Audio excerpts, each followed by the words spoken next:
আজ ফের 9:50 নাগাদ ভবানী ভবনে হাজিরা দিলেন সুমিত রায়। সূত্রের খবর, শালবনীতে 300 একর সরকারি জমিকে প্রাইভেট ল্যান্ড দেখিয়ে অর্থাৎ জমির চরিত্র বদল করে তা মোটা টাকায় বিক্রি করা হচ্ছে বলে অভিযোগ।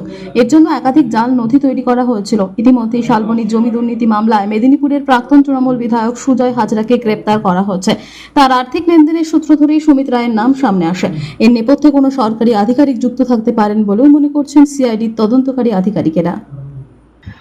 শেখ রতনের রিপোর্ট, পিবি নিউজ।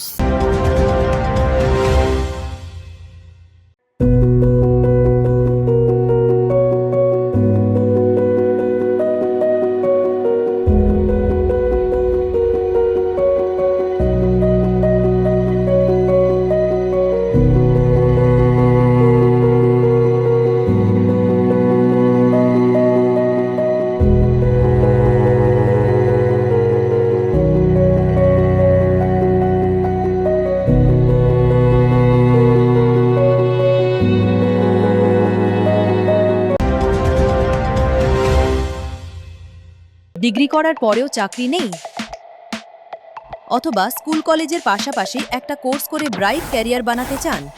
মাল্টিমিডিয়া ইন্ডাস্ট্রিতে রয়েছে প্রচুর ভ্যাকেন্সি ও ভালো ক্যারিয়ার বানানোর সুযোগ। চলে আসুন মুপল ইনস্টিটিউট অফ অ্যানিমেশন এবং ডিজাইন বর্ধমান সেন্টারে। অ্যানিমেশন, ভিএফএক্স,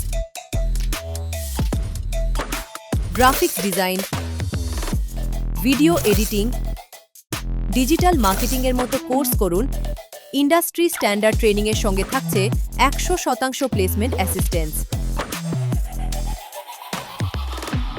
আজই যোগাযোগ করুন স্ক্রিনে দেওয়া নম্বরে।